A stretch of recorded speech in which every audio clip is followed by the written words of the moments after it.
May I be filled with loving kindness. May I be well. May I be filled with loving kindness. May I be well. May I be peaceful and at ease. May I be whole. May you be filled with loving kindness. May you be well. May you be filled with loving kindness. May you be well.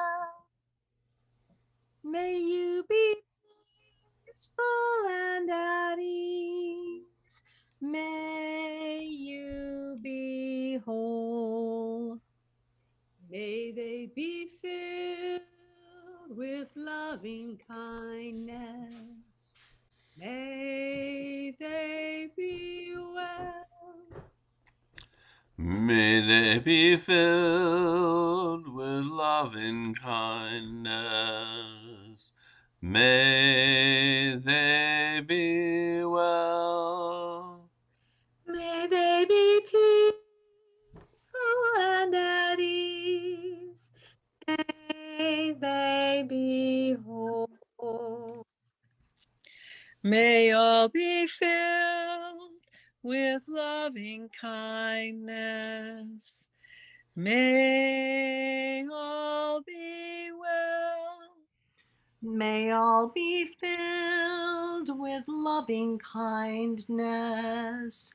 May all be well.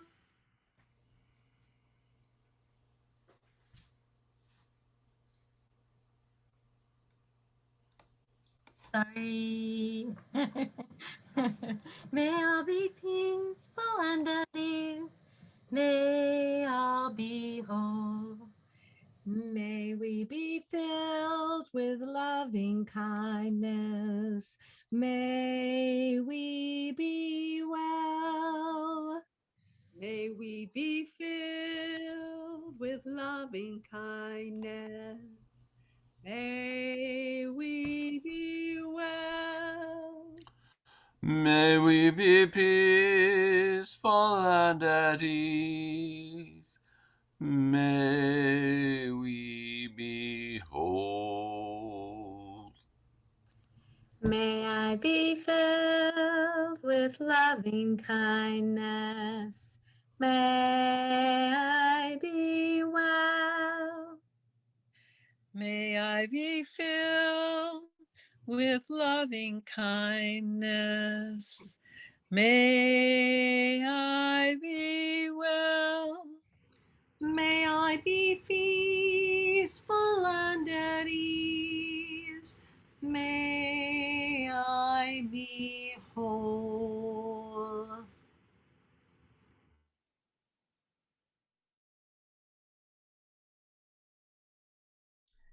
Good morning, everyone, and welcome to South Church. It's a Unitarian Universalist church in Portsmouth, New Hampshire, and we are delighted to have you with us this morning. Whether this be your first time or your 100th or more, we're so glad that you took time out of your morning to join us. The weather has certainly had a nice spring change to it, and that is delightful to be a part of up here in Kittery, as I am enjoying being with you. And it also reminds me that we are inclined to want to do more and more things outside and around the church and on the portico. And so just a little reminder, if you've got something planned, we ask you to coordinate it with Jen Leiden, office coordinator, so we can get it on the calendar. And I will tell you that on March 14th, we will be having a celebration ceremony honoring, remembering, memorial of the 1-year anniversary of the suspension of services due to COVID. So please put that on your calendar and we'll keep you informed. I am delivering the sermon this morning, and I'm glad to be joined in this welcome time by worship associates. What a delight to have worship associates to work with to help craft the sermon, craft the worship, and coordinate all the pieces. And this morning, I'm just thrilled to have Bob Vaccaro with us. Bob, will you tell us a little bit more about the service? Good morning. Yeah, first of all, I don't do that much. I mostly get help. So my name is Bob Vaccaro, and I am one of 8 worship associates who assist in the creation of Sunday services, so we think. Today, our sermon, as you know, will be given by our interim minister, Susan Suchocki Brown.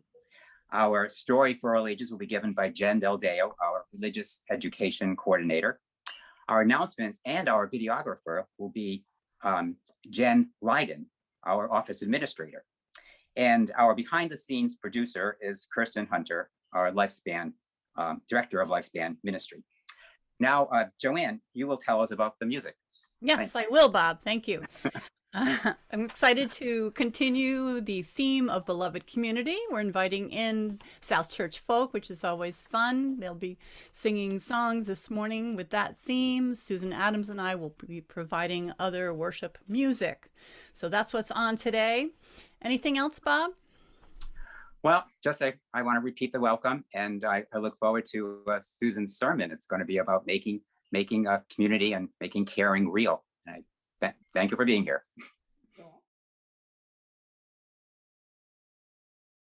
What is your mission? What are your goals and aspirations for connections and engagement in this rich, vibrant spiritual community? Participation in the associate programs is a great way to define and live your mission. All of the associate programs are in need of new members for the 2021 to 2023 term. Contact Shared Ministry at sharedministry@southchurch-uu.org or visit the Shared Ministry page on the South Church website for forms and applications. During the month of January, we asked you to nominate your favorite organizations for Shared Plate, and we are now voting until midnight tonight. Each member has 5 total votes on one ballot, and any ballot with more than 5 votes won't be counted. There are complete instructions on your ballot. Voting information can be found in your Sunday morning email and on the South Church website. And don't forget to get those votes in today, because again, voting closes at midnight tonight.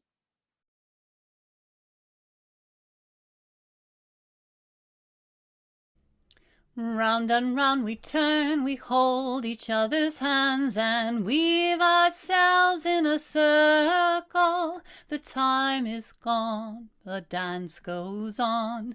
Round and round we turn, we hold each other's hands and weave ourselves in a circle. The time is gone, the dance goes on. Round and round we turn, we hold each other's hands and weave ourselves in a circle.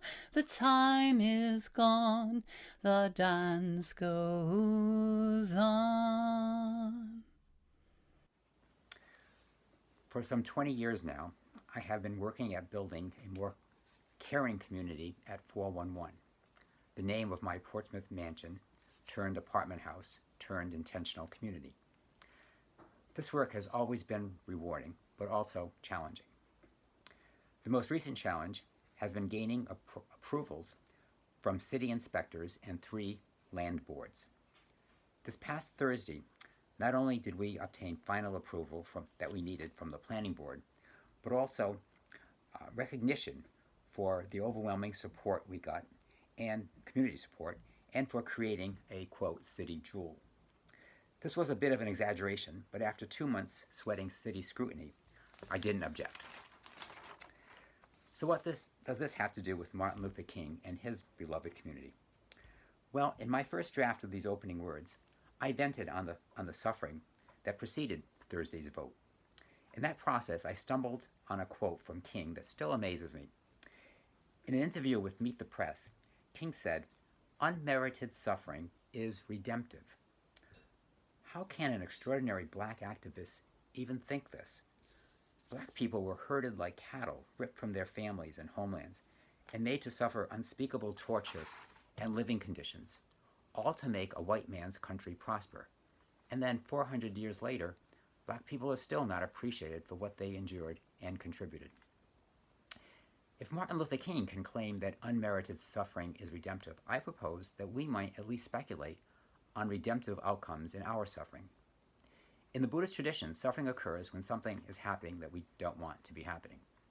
During this pandemic, we don't want to be physically isolated from each other. We don't want our parents and grandparents to be hospitalized and to die separated from their families. We don't want our children to miss out on live teacher and classroom experiences. This list goes on. But can we also see how lucky we are in this church to have each other to walk with, to talk with by phone, and to see each other on computers? How lucky we are to share experiences like these virtual services, to join fundraising and funded committees like our associate programs, ministerial search, Aging with Grace, small groups. This list goes on too. South Church and my 411 intentional community overlap in terms of mission and tools for communication. We also have in common that we are overwhelmingly white communities of privilege. Maybe it's time we brainstorm how to attract and serve people of color. What a gift it would be to learn how Black people specifically can view their unmerited suffering as redemptive, as an opening for us to explore the redemptive possibilities in our suffering. We need that, so let it be.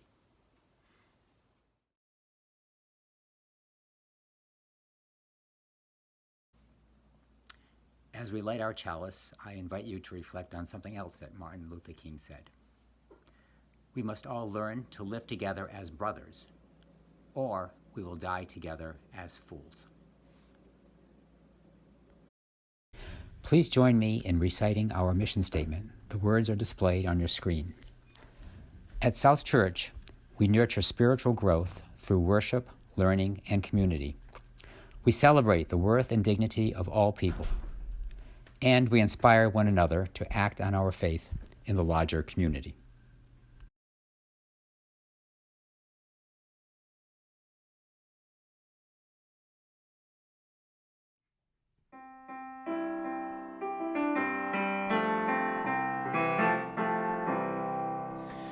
Guide my feet while I run this race. Guide my feet while I run this race. Guide my feet while I run this race. For I don't want to run this race in vain.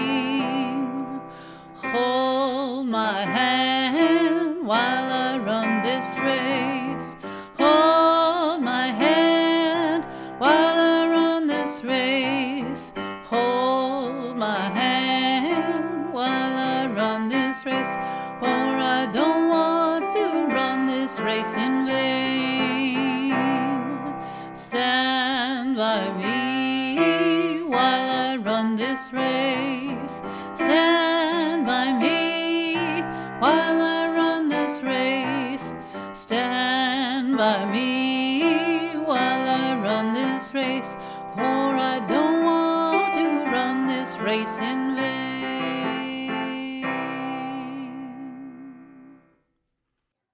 Good morning, everyone. I'm happy to be here with you today. I'm going to read a story to you today. And today, in this last Sunday of February, the story I'm sharing with you, I hope will help continue to build your understanding of how we connect to everyone and everything else on this planet. Sometimes in Unitarian Universalism, we hear a reference to the interconnected web. And this story really talks about the interconnected web, the way that we are a part of everything else, and how we, in the choices we make, can affect the world. So join me as I share this really beautiful story. The story is titled The Invisible Web. It's written by Patrice Karst and illustrated by Joanne, Lew-Vriethoff. The very best news ever has begun to spread all over the world. One heart at a time, shout it from the mountaintops. Every single one of us is connected to those we love by invisible strings. That means Giovanna and her daddy are always together, even though he moved to a new house. Omar can feel the tugs of love from his parents, even though he is living far away at school. Mr. Chang still feels Mrs. Chang close by, even though she died such a very long time ago. And you, at this very moment, may feel the strings of someone close to you, even though they aren't there. You can't see it, but it is real. Our strings reach to everyone we know. They travel far and wide to families and friends, classmates and coaches, to bus drivers and babysitters, neighbors and pets, to aunts and uncles and grandparents and grandchildren and countless other people. And all those people have hundreds of strings. Soaring high over rocky peaks and across the seven seas, deep into jungles and valleys and winding through the busiest of cities, all these strings crisscross one another and create a nest that covers the planet, interlacing us together, cradling us forever, the invisible web. The web has no borders and wraps every continent. Within it lives butterflies and flowers, starfish and seahorses, lions and ants, rivers and snowstorms, and all human beings. Giovanna, Omar, Mr. Chang, and of course, you and me too. Some say it even reaches to our ancestors and those we cherish in the beyond. One tug on a string sends love to every one of us woven together in this divine tapestry. And that means just one good deed travels across the entire web. Everything is linked. But sometimes folks forget. When they can't feel their strings, they forget about our invisible web. And that's when strings get tangled up. Like when lonely Louisa isn't invited to sit with anyone at her school at lunchtime. Or when sad Stefano wishes his friend Marcos wasn't so bossy when they played. Or when Mrs. Patel struggles at work without help and she just wants to quit. Even violence and war can erupt when too many of us forget the web. When strings are ignored, they can become weak and begin to unravel. But the more people who care for the web, the stronger it remains. The web feels like every parent since the beginning of time, holding and protecting each one of us in millions of gentle arms. What could be stronger than all those hands holding us close? So many supportive fingers can always find a way to untangle strings so that love can flow again. But it's up to every one of us to spread the word. Our time is right now. As we tell our family and friends, sisters will remind brothers, who will write to cousins, who will call their great-grandparents, who will just nod and smile as if they've always known. If we remember the web and tug it often, nobody will ever be left out. We will see others more clearly. The people of the world will look into each other's eyes. They will smile at one another. And when one of them cries, they will all want to help. And they do.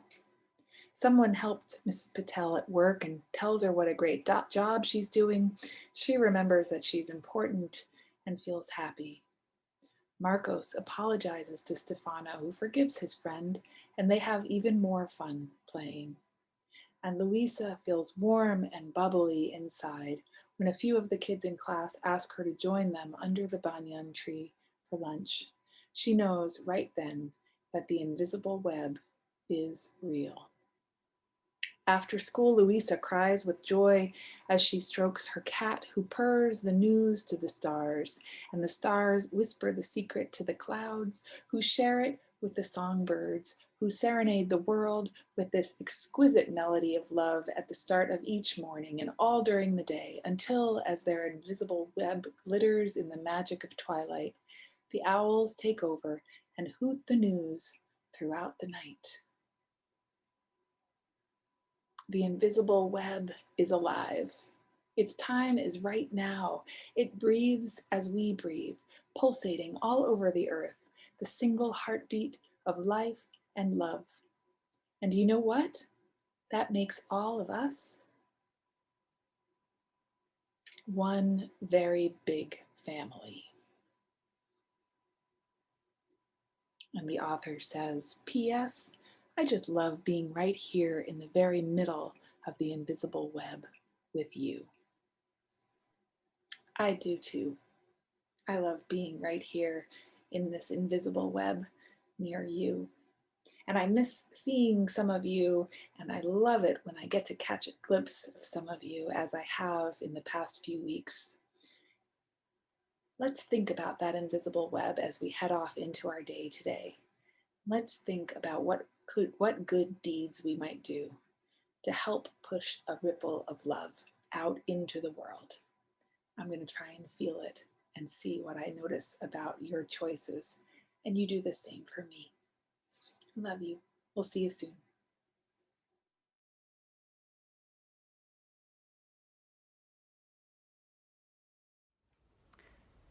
This is the time in our service to reflect on how much we value what our extraordinary staff does to keep our community vibrant and connected, especially in this year of social isolation, and how much we value preserving our buildings for our eventual return. This month, we share our plate with the Black Heritage Trail of New Hampshire, which is headquartered a stone's throw from the back door of our church. The organization's Sunday program is called Afternoon Tea Talks, and today's happens to be titled It Happened in New Hampshire, Black History in the Granite State. You can see it on Zoom from their website from 2 to 4 today. And that's one of many programs they do. Please follow the prompts on your screen and give what you can afford. Thank you. Break not the circle of enabling love, where people grow forgiven and forgiving. Break not that circle, make it wider still, till it includes, embraces all the living. Come wonder at this love that comes to life, where words of freedom are with humor spoken, and people keep no score of wrong and guilt, but will that human bonds remain unbroken. Join then the movement of the love that frees, till people of whatever race or nation will truly be themselves, stand on their feet. See eye to eye with laughter and elation.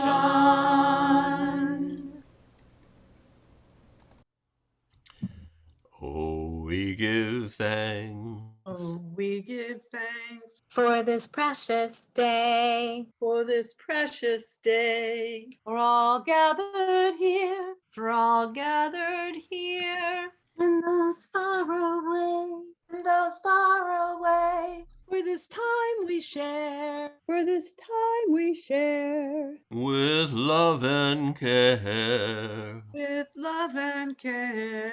oh, we give thanks. Oh, we give thanks For this precious day. for this precious day.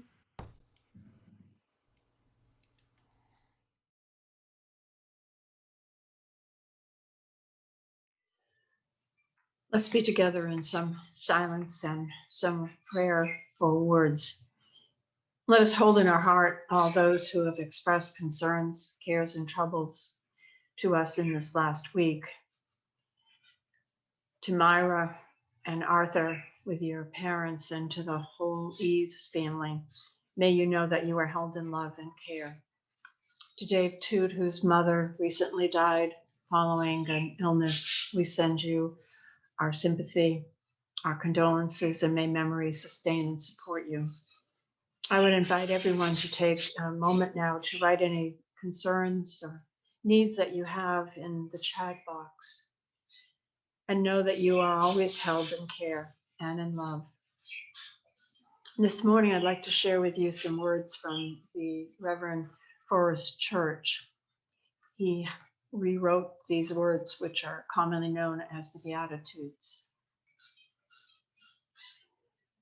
Blessed are the poor in spirit, for they know the unutterable beauty of simple things. Blessed are those who mourn, for they have dared to risk their hearts by giving of their love. And blessed are the meek, for the gentle earth shall embrace them and hallow them as their own. Blessed are those who hunger and thirst for righteousness, for they shall know the taste of noble thoughts and deeds. Blessed are the merciful, for in return theirs is the gift of giving. Blessed are the pure in heart, for they shall be at one with themselves and the universe. Blessed are the peacemakers, for theirs is a kinship with everything that is holy. And blessed are those who are persecuted for righteousness' sake, for the truth will set them free. And I add, blessed are you who gather here with us to hold at this time of meditation, of quietness, the needs of the whole world that needs our love, our compassion, our caring. May you know that we think of you, we care for you, and that you are never, ever alone. Beloveds, blessed are you. Amen.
The call for and the demand on our caring nature can be overwhelming.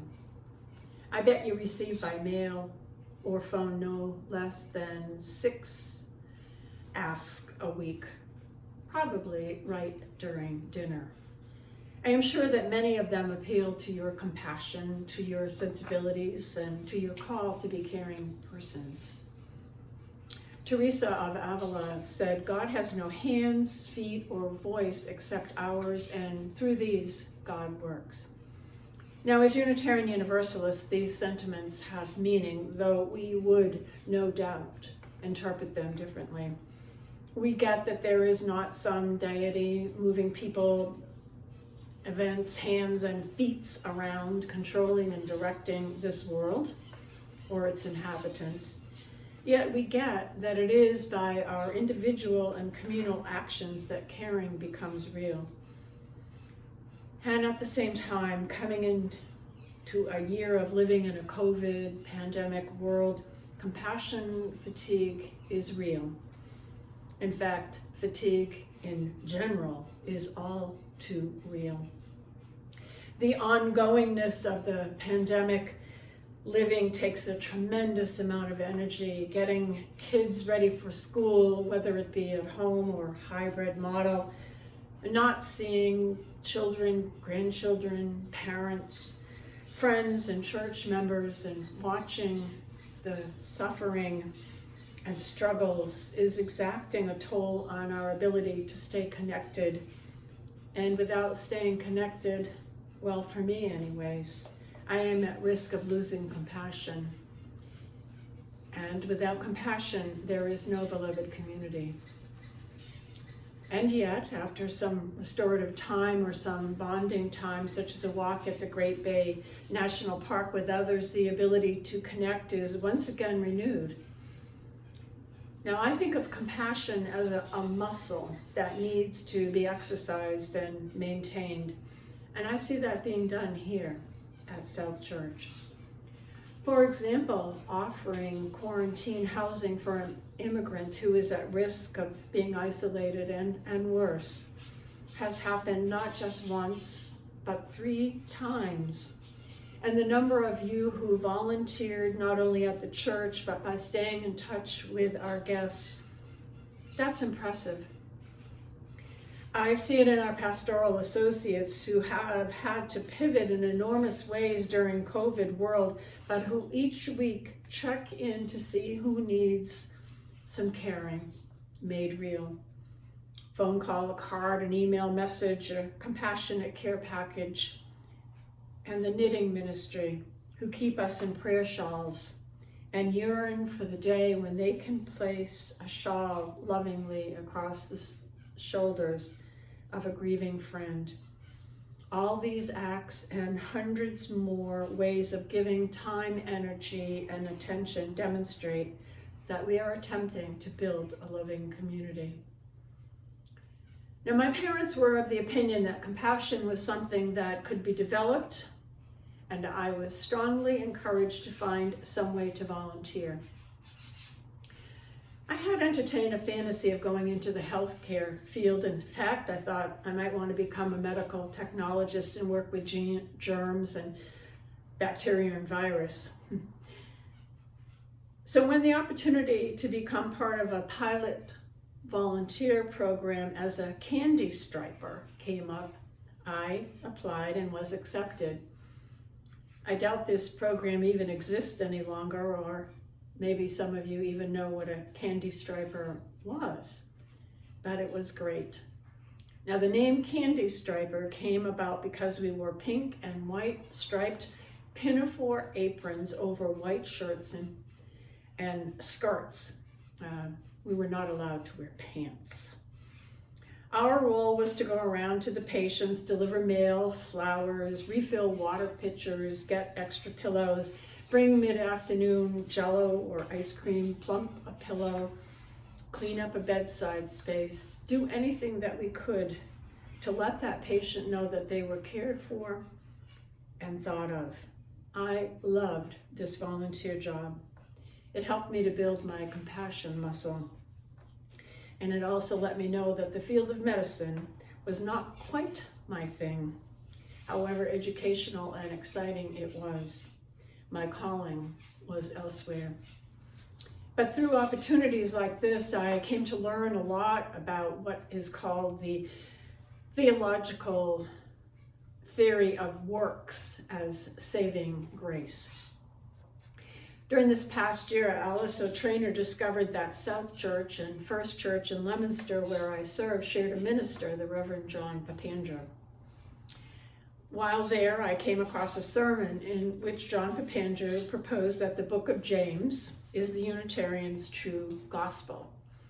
He said that the gospel, meaning good news, from the book of James in the New Testament, clearly demonstrated that wholeness, holiness, and salvation come about through the activities and the duties, the good works that one does in their life. Salvation by works. Now, this is one of those distinctions between Unitarian Universalist and the other Christian-based religions. They believe that salvation is by grace. Simply stated, salvation by grace is that God, and God alone, knows and determines who is saved and who is not, and no amount of good work can influence this preordained outcome. However, they did believe that if one is among the saved, they will naturally do good works. I want to tell you, I am of the opinion that at their core, these teachings are classist, racist, oppressive, and they foster an attitude of arrogance, superiority, and exceptionalism that furthers the divisiveness of the haves, the have-nots, the saved, the not. And these beliefs contribute to the colonialist, oppressive perspective of offering assistance not out of true compassion or solidarity, but out of an exaggerated sense that the receiver needs and will be grateful to me for the handout. These attitudes don't contribute to making caring real or to building a beloved community. I try to make caring real because it affects the quality of my life in the here and now and not in some imagined afterlife. And also, I believe that the use of talents and gifts, resources and skills do and can make a difference. It is through our actions that we demonstrate a commitment to be building a beloved community. Dorothy Day reminds us that good deeds are like pebbles cast in a pond. They create ripples that spread out in all directions, making a widening circle of compassion. And our call to care comes from our natural compassion and desire to help. And it is up to us to exercise caring and actualize compassion and solidarity and love. Now, the Eastern religions would tell us that making caring real is part of our Dharma. Now, at the risk of simplifying the concept of Dharma, let me offer that it has two concepts that are helpful to understand. Dharma is first of all the teachings, principles from the Buddha. And second, it is how we live out and put those principles into practice. Now today I invite us to think about the manifestation of these teachings as a way to discover our purpose for existence. Yeah, most of us wrestle with that question at one time or another when we ask, why am I here?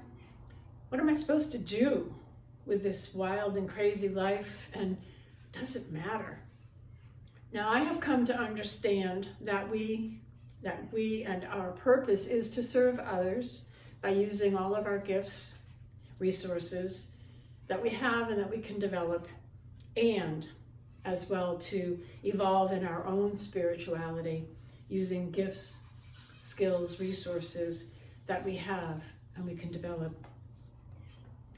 Our call to care comes from our natural desire to help, and how we exercise caring is a way to discover our purpose. And when we respond to the deep desire to give, it brings us out of ourselves. It expands our world. It puts our own troubles in perspective. It unites the world. It gathers up all the scatteredness of individuals and renews the unity of life. Within Judaism, there is a teaching about the scattered sparks of creation. This teaching says that there are sparks of holiness that yearn to be set free and then be reunited with their source, and that this happens through human action. When we return something to its proper place, to where it belongs, where it was meant to be, when we use something in a sacred way for a holy person, when we treat another human being as the precious being they are, those captive sparks are released, the cosmos is healed. And this liberation of life is called the repair of creation. Now imagine a store that sells everything. You walk in, and on display you see world peace, no violence, no guns, no hunger, no homelessness, no economic deprivation, no environmental destruction, no racism. You want to make a purchase, but when you approach the checkout, you are given only a seed packet and told that the seeds need to be planted, nourished, tended, and watered by you. How would you respond? Well, many of us would run out of there or back out of there real quickly, leave the purchase, too overwhelmed to know what to do. My hope is that even if you were inclined to run, you would instead stop by this Unitarian Universalist church to ask what tools and skills are available so that together we could plant and nurture and harvest the seeds. Each of you cares and cares deeply. You empathize, you have compassion, you understand the I put you there, you are the feet, the legs, and voice part. But I suspect sometimes it's very overwhelming. So what do? Well, first, you begin by making reasoned decisions about your resources of time and money. And then you give to those projects and become part of the projects that nurture your spiritual needs, those that answer a deep, abiding concern that you have, or relieve a fear that you strongly identify with. Now, when did you last see caring become real? When did you last see the impossible done? That answer will help you to know how to make caring real. Now, Jesus's model for human purpose is not all that different from the Buddhist concept of Dharma. Jesus taught that the purpose of life is to confront and sustain one another, to lift the burdens of oppression, and to develop our spirit by serving with joy. Jesus's teachings also remind me that the way to wholeness is like this thought from the book of Matthew, when Jesus says, you will inherit the kingdom of God because when I was hungry, you gave me food. I was thirsty, you gave me drink. I was a stranger, you welcomed me. I was naked, you clothed me, and I was sick, and you visited me. I was in prison, and you came to me. But they said, well, when did we see you hungry, or feed thee, or visit thee, or thirsty, or give thee a drink? And when did we see you a stranger and welcome thee, naked and clothe thee? And the answer was, truly I say to you, as you did this to anyone, you did it to me. As you did this to anyone, you did it to me. You helped to heal the world by doing and caring and being and acting in ways that are love. Now, the ethical paradox about making caring real that many point out is that by giving we shall receive, by becoming empty we shall be filled, by losing ourselves we shall be found, and the work of justice making or making caring real is the work of healing. And when we lose ourselves in the work, it brings greater rewards than we can ever imagine. That reward, a beloved community. So get active, do the things, get involved in church, share projects, pool energies, build a church community where both inner and spiritual life is nurtured, where then we can go out and offer care to the wider world. Now, a church has two distinct tensions One is to remain conservative, conserve that institution, the building, position, place in the larger community, and the other is to protest.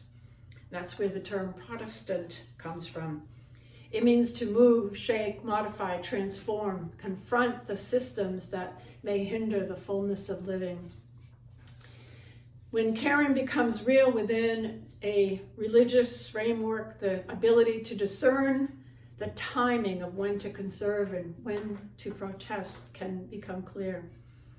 And it is then that a sacred and beloved community can become a safe place to try out new ways of thinking and being within a structure based on honest and sincere sharing, with accountability and transparency to help us know when to modify or change our approaches, and also where we can be offered affirmation when heading in good direction, all the while learning to fulfill our life's purpose in service while growing spiritually.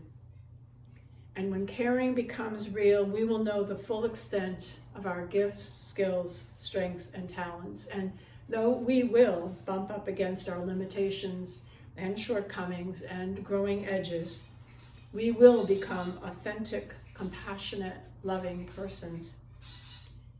And therefore, may we continue to model the caring made real that exists here and can be made stronger day by day, action by action.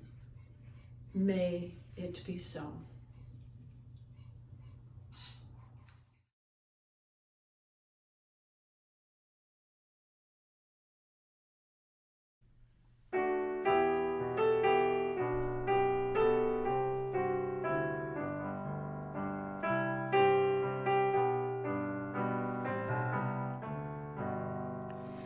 We'll build a land where we bind up the broken.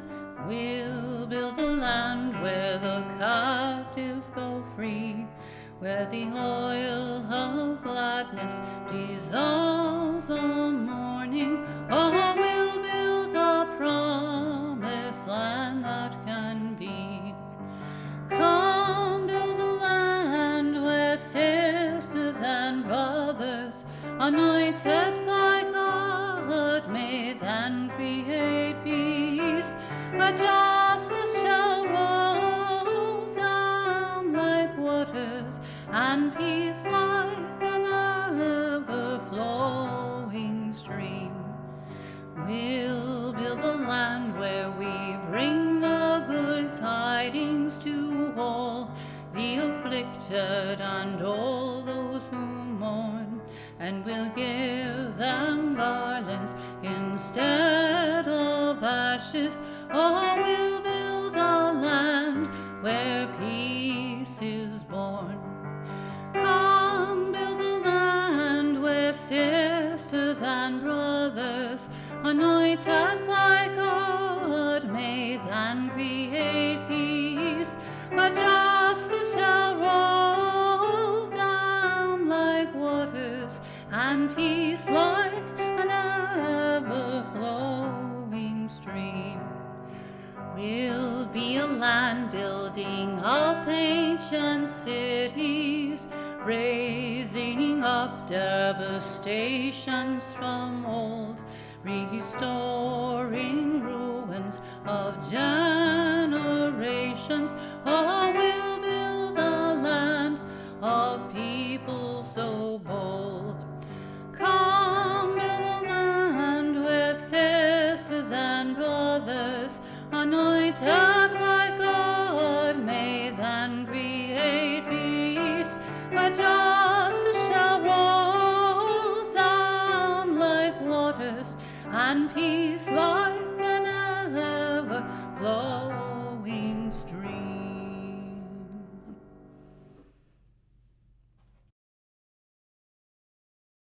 We extinguish this flame, but not the light of truth, the warmth of community, or the fire of commitment. These we carry in our hearts until we are together again. The service here has ended, but not our service to the world. May all that you experience here, all the caring, the love, the compassion, bless your days and go with you as you are called upon to bless this world. Go in peace, go in love. May this glorious day bring you peace of heart and joy of spirit. Amen. We're gonna look to the people for courage in the hard times coming ahead. We're gonna sing and shout, we're gonna work it out in the hard times coming ahead. With people's courage, with people's courage, with people's courage, we can make it. We're gonna look to the people for loving in the hard times coming ahead. We're gonna sing and shout, we're gonna work it out in the hard times coming ahead. With people's loving, with people's loving, with people's loving, we can make it. We're gonna look to the people for laughing in the hard times coming ahead. We're gonna sing and shout, we're gonna work it out in the hard times coming ahead. With people's laughing, with people's laughing, with people's laughing, we can make it. We're gonna look to the people for power in the hard times coming ahead. We're gonna sing and shout, we're gonna work it out in the hard times coming ahead. With people's power, with people's power, with people's power, we can make it. We're gonna look to the people for music in the hard times coming ahead. We're gonna sing and shout, we're gonna work it out in the hard times coming ahead. With people's music, with people's music, with people's music, we can make